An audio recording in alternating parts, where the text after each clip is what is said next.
Good morning. Rajasthan में आपके साथ खुशबुखार। बात करेंगे योजना भवन के बेसमेंट से कैश और गोल्ड बरामद होने के मामले में। अब एसीबी ने अपनी कार्रवाई शुरू कर दी है। एसीबी ने मुकदमा दर्ज करके जांच शुरू कर दी है। एसीबी की जांच में तमाम परतें खुल सकती हैं और इससे पहले जयपुर पुलिस ने वेद प्रकाश के अंबाबाड़ी स्थित आवास पर सर्च की गई थी। वहीं सर्च में मिले कुछ दस्तावेज, तमाम फुटेज एसीबी को सुपुर्द किए गए हैं। आय से अधिक संपत्ति मामले में एसीबी जांच कर परत दर परत खोलेगी। आपको बता दें कि सीसीटीवी से भी सबसे बड़ा राज खुला था और ज्वाइंट डायरेक्टर वेद प्रकाश यादव को बेनकाब किया। सबसे पहले जी राजस्थान ने दिखाया था सीसीटीवी फुटेज। सबसे पहले जी राजस्थान ने दिखाए 2 सीसीटीवी। 2 अलग अलग वीडियो में नजर आया वेद प्रकाश यादव। एक वीडियो में बैग रखने का फुटेज आया सामने, दूसरे वीडियो में अलमारी से बैग निकालने का फुटेज जारी हुआ, जिससे राज खुला है। अब जयपुर पुलिस कमिश्नरेट ने वेद प्रकाश यादव को एसीबी को सुपुर्द कर दिया है। बताया जा रहा है कि पूरे मामले में टेंडर्स को लेकर चल रहा था घूस का खेल। अब सवाल यह है कि क्या वेद प्रकाश ही है इस पूरे मामले का सूत्रधार या कोई उच्च स्तर का अधिकारी भी हो सकता है इसमें। वहीं घूस को डीओआईटी का ज्वाइंट डायरेक्टर वेद प्रकाश अब एसीबी के शिकंजे में है। अब घूस देने वाले भी एसीबी की रडार पर होंगे। घूस देने वाले संबंधित व्यक्तियों से भी पूछताछ होगी। डीओआईटी का ज्वाइंट डायरेक्टर वेद प्रकाश यादव, वेद प्रकाश अलमारी को लॉकर के रूप में उपयोग में ले रहा था। 30 दिन की सीसीटीवी फुटेज खंगालने के बाद पुलिस वेद प्रकाश तक पहुंची है, क्योंकि वेद प्रकाश सालों से इस विभाग के चप्पे चप्पे को जानता था। इसीलिए उससे कमीशन का जो भी पैसा मिलता था वो उसे इसी अलमारी में रखता था। वो सीसीटीवी फुटेज लगातार आपको हम दिखा रहे हैं। इस सीसीटीवी फुटेज में आप देख सकते हैं कि वेद प्रकाश किस तरह से इस अलमारी का ये खेल कर रहा है। वक्त के साथ दिखा रहे हैं, कब अलमारी खोली, कब इसमें पैसे रखे, कब इसमें से निकाले। अब एसीबी इस पूरे मामले में कार्रवाई कर रही है। आपको बता दें कि जांच की जा रही है, परत दर परत खुल रही है, जिससे पता चलेगा कि क्या इसमें उच्च अधिकारी भी लिप्त थे। ये तमाम बातों का खुलासा होगा। एसीबी ने जांच शुरू कर दी है। तस्वीरें आपको दिखा रही है, वही वेद प्रकाश है जिस पर अब इल्जाम आ रहा है। और आपको बता दें सीसीटीवी फुटेज में ये वही व्यक्ति दिखाई दे रहा है। इस मामले की अब जांच पड़ताल हो रही है। योजना भवन के बेसमेंट से कैश और गोल्ड बरामद होने के मामले में अब एसीबी ने जांच शुरू कर दी है। एसीबी ने मुकदमा दर्ज करके तफ्तीश शुरू कर दी है। एसीबी की जांच में तमाम परतें खुल सकती हैं।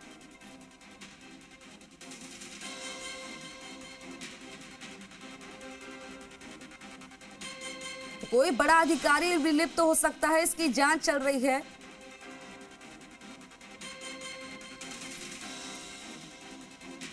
आप एक बार सीसीटीवी फुटेज देखिए। आप देख सकते हैं कि 8 मई के विजुअल की जो ये तस्वीरें, जो सीसीटीवी आया है, जिसमें शाम को 6:24 पर यादव एक बैग को लेकर बाहर जाता है। ठीक 7 मिनट बाद वापस यानी कि 6:31 पर वो आता है। सारा घटनाक्रम 7 मिनट के दौरान हुआ है।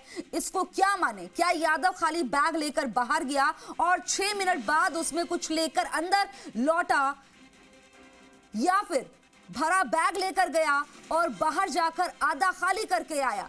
क्या माना जाए इसे? तस्वीरें आपको दिखा रही है, वही सीसीटीवी फुटेज जिसमें आप देख रहे हैं कि ये वेद प्रकाश की तस्वीरें। पहली तस्वीर जब बैग लॉकर खोला, बैग लेकर यहां से गया। दूसरी तस्वीर में आप देख रहे हैं कि जब वो बैग वापस लेकर आया और इस अलमारी में रखा बैग को, तो इसका क्या मायने निकाले जाए कि ये खाली बैग लेकर गया, बाहर से इसमें नोट भर के लाया, उसके बाद अलमारी में रखा, या ये इसके मायने निकाले जाए कि ये बैग यहां से लेकर गया और इसमें से आधे पैसे निकाले और वापस लाकर इसमें रख दिया। 7 मिनट का ये पूरा घटनाक्रम। 2 तस्वीरें आपकी टीवी स्क्रीन पर वक्त के साथ आपको दिखा रहे हैं। सबसे पहले सीसीटीवी फुटेज जी राजस्थान आपको दिखा रहा है किस तरह से योजना भवन में ये खेल चला, जिसके बाद अब एसीबी मामले की कार्रवाई कर रही है। सीसीटीवी फुटेज सामने आया है। वो सीसीटीवी फुटेज की 2 तस्वीरें। पहली तस्वीर में आप देख रहे हैं कि जब वेद प्रकाश यहां से अलमारी को खोलता है, क्योंकि उसको चप्पे चप्पे की यहां पर चीजें पता होती है कि कब कहां पर क्या होगा, और इस दौरान जब यहां से वो बैग लेकर बाहर जाता है, ठीक 7 मिनट बाद दूसरी तस्वीर में आप देख रहे हैं 6:31 की तस्वीरें, जब बैग को वापस रखता है।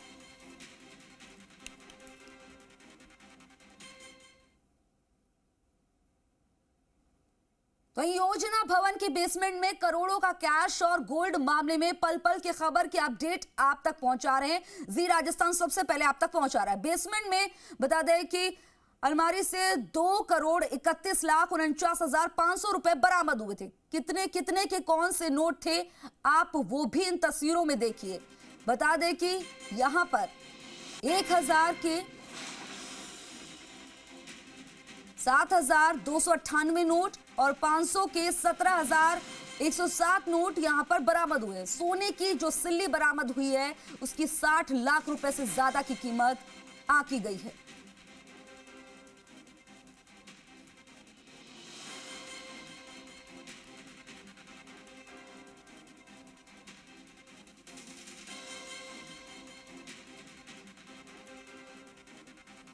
और इस खबर पर ज्यादा जानकारी के लिए मेरे सहयोगी आशुतोष फोन लाइन पर जुड़ गए। आशुतोष, योजना भवन में ये जो पैसों का खेल चला है, 7 मिनट का सीसीटीवी फुटेज भी सामने आया जिसमें पता चल रहा है कि वेद प्रकाश कैसे यहां से पैसे लेकर जाता है, कैसे आता है, कई सारे मायने निकलते हैं। अब एसीबी जो है इस मामले में कार्रवाई करेगी।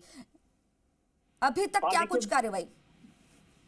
देखिए, बिल्कुल कल शाम को देर रात को इसको वेद प्रकाश यादव को जयपुर की जो स्थानीय पुलिस है उसकी तरफ से हैंडओवर किया गया था एसीबी को, और एसीबी ने इसमें पूरे मामले में मुकदमा दर्ज कर अब एसीबी की तरफ से जो जांच है वो शुरुआत की जाएगी। जांच अधिकारी है वो नियुक्त किया जाएगा और खुद जो डीजी है, कार्यवाहक डीजी हेमंत प्रियदर्शी, वो इस केस की पूरी मॉनिटरिंग करेंगे। क्योंकि अभी तक तो महज यही बात सामने निकल के आई कि इस पूरे घूसकांड के अंदर जो ये जो अकूत राशि मिली है और जो गोल्ड मिला है और उसका जो सीधे तौर पर कनेक्शन है वो वेद प्रकाश से है। वेद प्रकाश ने भी इसी बात को सामने रखा है, लेकिन जिस तरीके से कड़ी जुड़ती हुई दिखाई दे रही है उसमें इस तरह की बातें सामने आ रही हैं, सूचना ऐसी सामने निकल के आ रही है कि कोई एक उच्च स्तर का कोई जो व्यक्ति है, अधिकारी है, वो भी उसका इन्वॉल्वमेंट इसके अंदर हो सकता है। एक जानकारी इसके अंदर ये भी आ रही है कि एक 52 करोड़ का और दूसरा 82 करोड़ का जो एक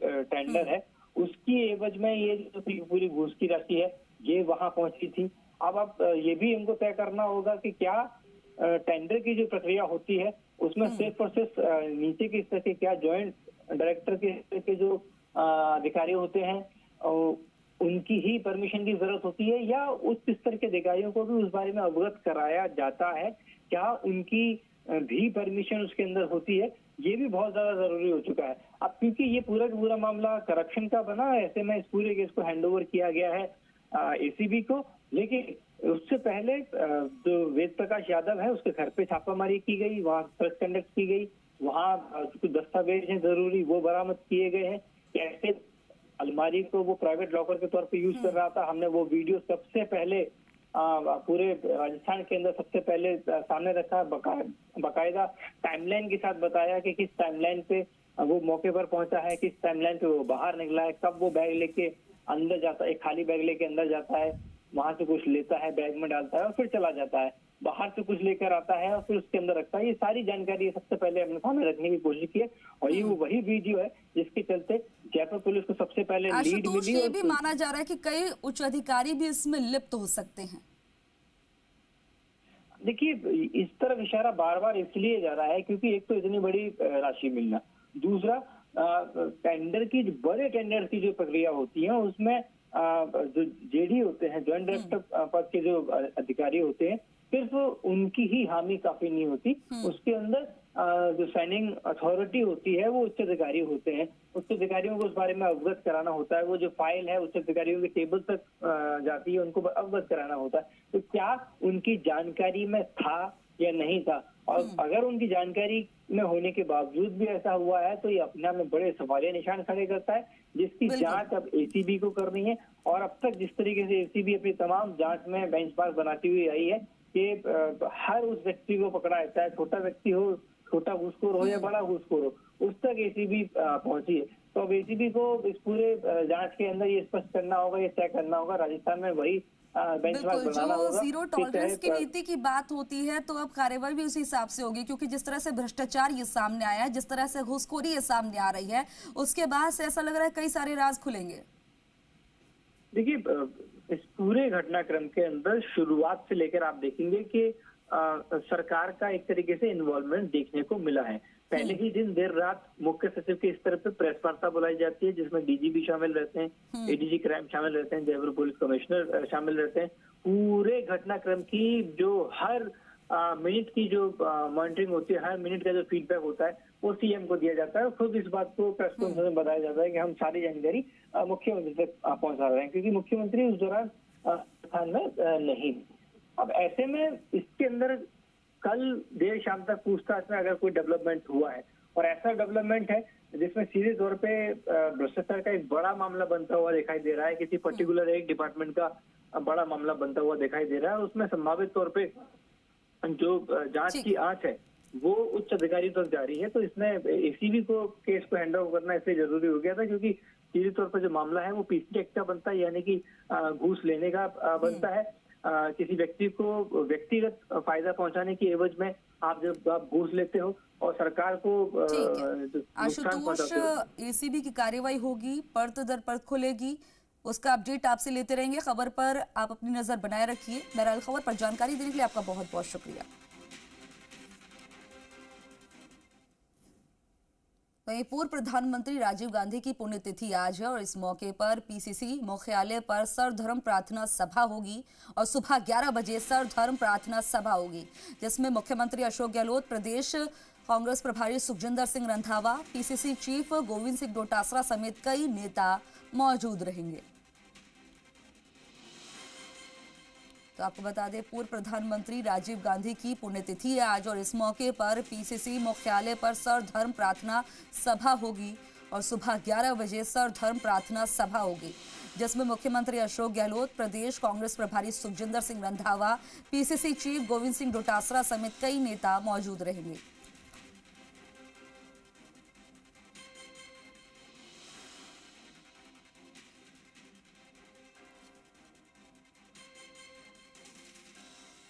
खबर चित्तौड़गढ़ से आ रही है। चित्तौड़गढ़ में ट्रैक्टर ट्रॉली हादसे में 3 लोगों की मौत हो गई। मृतकों में 2 महिला और 1 पुरुष शामिल है। वहीं 10 लोग गंभीर रूप से घायल हो गए। घायलों को उदयपुर रेफर किया गया है। करीब आधा दर्जन घायलों का सांवलियाजी जिला अस्पताल में उपचार चल रहा है। बता दें कि मंगलवाड़ ब्रिज के पास घुमाव पर बेकाबू होकर ट्रैक्टर ट्रॉली पलट गई थी। वहीं ट्रैक्टर ट्रॉली में 1.5 दर्जन से ज्यादा लोग सवार थे। ये सभी गाडरी समाज के लोग मुंडन संस्कार में शामिल होने जा रहे थे। तो तस्वीरें हॉस्पिटल की दिखा रहे हैं, जहां पर आप देख सकते हैं कि जो घायल है उनका उपचार चल रहा है। वहीं चित्तौड़गढ़ में ट्रैक्टर ट्रॉली हादसे में 3 लोगों की दर्दनाक मौत की खबर सामने आ रही है। मृतकों में 2 महिला और 1 पुरुष शामिल है। वहीं 10 लोग गंभीर रूप से घायल हो गए, जिन्हें उदयपुर रेफर किया गया है। करीब आधा दर्जन घायलों का सांवलियाजी जिला अस्पताल में उपचार चल रहा है। बता दें कि मंगलवाड़ ब्रिज के पास घुमाव पर बेकाबू होकर ट्रैक्टर ट्रॉली पलट गई थी। ट्रैक्टर ट्रॉली में 1.5 दर्जन से ज्यादा लोग सवार थे। ये सभी गाडरी समाज के लोग मुंडन संस्कार में शामिल होने जा रहे थे।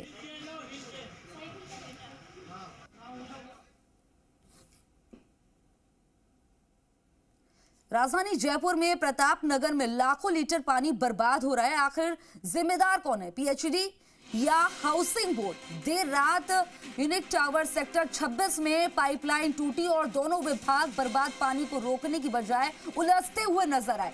इसके बाद हाउसिंग बोर्ड के एक्सीएन ने माना है कि हाउसिंग बोर्ड की लाइन टूटने से लाखों लीटर पानी व्यर्थ हुआ है, बर्बादी हुई है। पानी की तस्वीरें दिखा रही हैं। अब इससे पल्ला झाड़ने से क्या होगा, क्योंकि जिस तरह से पानी बर्बाद हुआ है, तो गर्मी की वजह से राजस्थान में पहले ही पानी की किल्लत, ऊपर से बड़ी लापरवाही की वजह से ये पानी व्यर्थ होता हुआ तस्वीरों में नजर आ रहा है। जयपुर में प्रताप नगर में लाखों लीटर पानी बर्बाद। आखिरकार जिम्मेदार कौन है, पीएचईडी या हाउसिंग बोर्ड? देर रात यूनिक टावर सेक्टर 26 में पाइपलाइन टूटी और दोनों विभाग बर्बाद पानी को रोकने की बजाय आपस में ही उलझते हुए नजर आए। बीसलपुर का पानी टूट गया। प्रदेश में पीटीईटी परीक्षा का आयोजन आज और प्रदेश भर में आयोजित होगी। बता दें, पीटीईटी की परीक्षा 5,21,366 अभ्यर्थी आजमाएंगे भाग्य। 1494 केंद्रों पर पीटीईटी परीक्षा का आयोजन। सुबह 9 बजे परीक्षा केंद्रों पर करनी होगी रिपोर्टिंग और 11 बजे से 2 बजे तक होगा परीक्षा का आयोजन।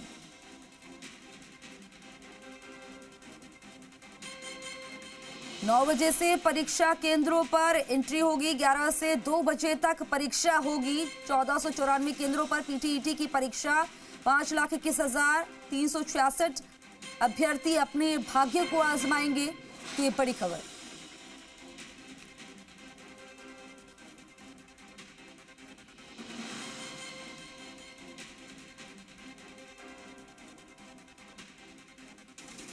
सुबह 9 बजे परीक्षा केंद्रों पर करनी होगी। बता दें कि एंट्री, और ऐसे में 11 से 2 बजे के बीच में ये परीक्षा होगी। 1494 केंद्रों पर परीक्षा आयोजित हो रही है। 5,21,366 अभ्यर्थी अपनी भाग्य को आजमाएंगे।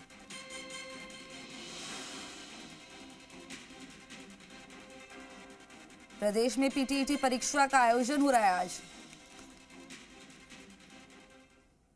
डूंगरपुर जिले की साइबर थाना पुलिस ने एक युवक के साथ 5,40,000 रुपए की ठगी करने वाले गिरोह के 2 आरोपियों को गिरफ्तार किया है। पुलिस ने दोनों आरोपियों को प्रोडक्शन वारंट पर जयपुर जेल से गिरफ्तार किया है। आरोपियों ने यूट्यूब वीडियो लाइक और शेयर करने के नाम पर ठगी की थी और इसके बाद ग्रुप में एक बार फिर से टास्क दिया गया और जिसके तहत उसने अलग अलग खातों में 5,40,000 रुपए की राशि भेजी और फिर इसके बाद 10,50,000 निवेश करने के लिए कहा, लेकिन इस बार उसने मना कर दिया। वहीं इस दौरान उसे अपने साथ ठगी होने का एहसास हुआ।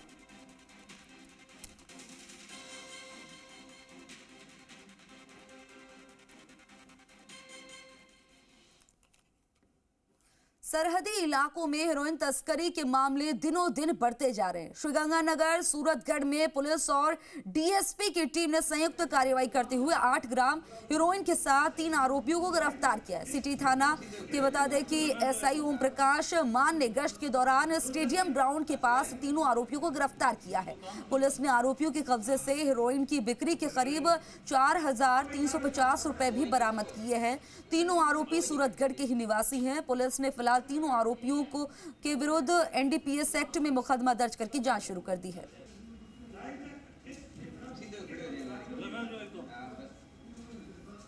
ये कल रात को डीएसटी की आसूचना पर ओम प्रकाश सब इंस्पेक्टर ने जो गवर्नमेंट स्टेडियम है उसके पास पीछे की साइड में 3 लड़कों को पकड़ा है, जिनके पास तकरीबन 8 ग्राम अवैध चिट्टा पाया गया है। तीनों बेचने की फिराक में थे। तीनों को गिरफ्तार किया जा करके और अनुसंधान Shri Gopal Singh sub inspector police थाना जैसलमेर द्वारा जारी है। बांसवाड़ा जिले के चौबीसों का पाडला गांव में पति ने पत्नी की हत्या कर दी। पुलिस ने आरोपी पति को गिरफ्तार भी कर लिया है। वहीं पोस्टमार्टम के बाद मृतका का शव परिजनों को सुपुर्द कर दिया गया है। फिलहाल पुलिस मामले की तफ्तीश कर रही है। जानकारी के मुताबिक त्रिपुरा सुंदरी चौकी में से सामने बता दें कि गन्ने के रस की दुकान पर आए एक युवक की शर्ट और हाथ में खून लगा हुआ था। दुकानदार ने तुरंत पुलिस को जानकारी दी। मौके पर पहुंची पुलिस को मुकेश नाम की युवक ने बताया कि पत्नी के चरित्र पर शक होने के चलते उसने अपनी पत्नी की हत्या कर दी। पुलिस को उसके घर में महिला का खून से लथपथ शव मिला, जिसके बाद आरोपी युवक को गिरफ्तार कर लिया गया। एक व्यक्ति ने अपनी पत्नी का लठ मार कर हत्या कर दी है। इस पर हम मौके पर गए थे और आरोपी को तुरंत डिटेन किया और महिला की जो लाश थी उसको हमने मोर्चरी में शिफ्ट करवाया। उसके परिजनों को भी सूचित किया है। आज उससे परिजन आए हैं, उनसे रिपोर्ट प्राप्त करके उसका अग्रिम कार्रवाई की जाएगी। किशनगढ़ से खबर है, जहां पर गांधीनगर थाना क्षेत्र के राष्ट्रीय राजमार्ग स्थित होटल पर फायरिंग करने वाले बदमाश को पुलिस ने गिरफ्तार कर लिया और होटल संचालक पर फायरिंग का आरोपी यूपी के इटावा का रहने वाला है। सीओ सिटी मनीष शर्मा ने बताया है कि आरोपी जितेंद्र प्रजापत अपने अन्य साथियों के साथ होटल पहुंचा था, जहां किसी बात को लेकर साथियों के साथ विवाद हो गया था और इसी बात को लेकर होटल संचालक मनोज मेघवंशी ने आरोपी को बाहर जाकर बात करने की बात कही तो आरोपी उत्तेजित हो गया और उसने देसी कट्टे से मनोज पर फायर कर दिया और जिससे मनोज के कंधे में गोली लग गई।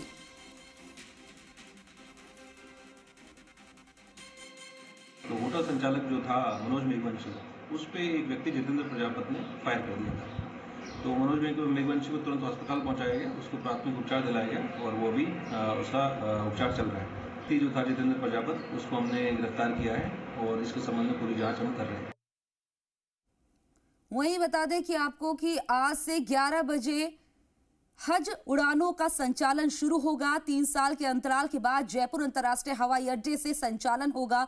हज फ्लाइट्स का संचालन एयरपोर्ट के टर्मिनल 1 से किया जा रहा है। फ्लाइट्स का संचालन 21 मई से 6 जून तक होगा। 27 मई तक एक फ्लाइट जयपुर से रोजाना मदीना के लिए रवाना होगी और सुबह 11 बजे रवाना होकर दोपहर 1:55 पर मदीना पहुंचेगी। 28 मई से 6 जून तक एक और फ्लाइट जयपुर से रोज सुबह 9:35 पर रवाना होगी।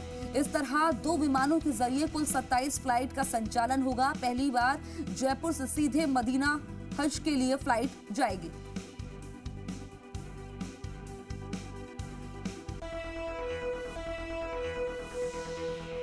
ये बड़ी खबर।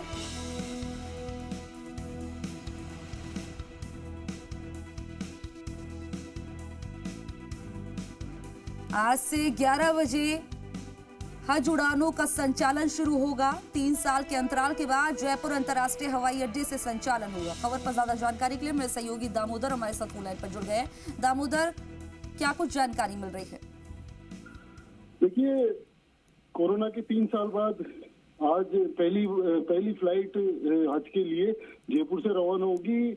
और इसमें पहली फ्लाइट इसलिए कहा जा सकता है कि पहले जिहाद तक जाती थी ये फ्लाइट, अब सीधी मदीना के लिए जाएगी। जयपुर से यानी मदीना के लिए, हज के लिए जो यात्री जा रहे हैं उनके लिए काफी उत्साह है और खुशी है, क्योंकि सीधी फ्लाइट अब पहली बार इस तरीके से मदीना तक जा रही है। जो हज के लिए जो यात्री जा रहे हैं करीब 5,950 से अधिक कुछ यात्री हैं जो हज के लिए जाएंगे। और आज से ये फ्लाइटें शुरू हो गई है, यानी 21 से 27 मई तक सुबह 11 बजे एक फ्लाइट जाएगी हज के लिए। और 26 से और 6 जून तक, 28 मई से 6 जून तक, यानी 2 फ्लाइटें सुबह 9:30 बजे जयपुर से सीधी मदीना के लिए जाएगी। यानी हज यात्रियों के लिए अब ये काफी एक कह सकते हैं कि अच्छा सफर है। और दूसरा सीधी फ्लाइट है और जाहिर तौर पर हज यात्रियों को एक अच्छी सुविधा मिल रही है क्योंकि डायरेक्ट फ्लाइट मिल रही है। जी ठीक है दामोदर, खबर पर जानकारी देने के लिए आपका बहुत बहुत शुक्रिया। कर्नाटक के राज्यपाल थावरचंद गहलोत आएंगे जयपुर। सुबह 9:50 पर पहुंचेंगे जयपुर एयरपोर्ट और एयर एशिया की फ्लाइट से बेंगलुरु से आएंगे जयपुर।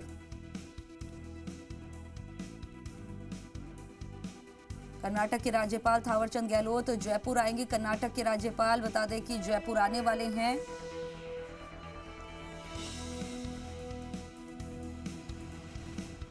तो वहीं लोकसभा अध्यक्ष ओम बिरला पहुंचे जयपुर और बता दें कि अलायंस एयर की फ्लाइट से दिल्ली से आए हैं जयपुर।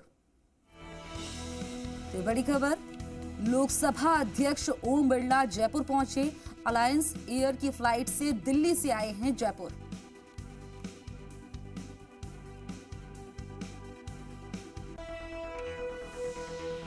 जयपुर में कई सारे कार्यक्रम हैं। लोकसभा अध्यक्ष ओम बिरला जयपुर पहुंचे हैं। अलायंस एयर की फ्लाइट से दिल्ली से आए हैं जयपुर। और इसी के साथ इस बुलेटिन में इतना ही। मुझे दीजिए इजाजत। नमस्कार।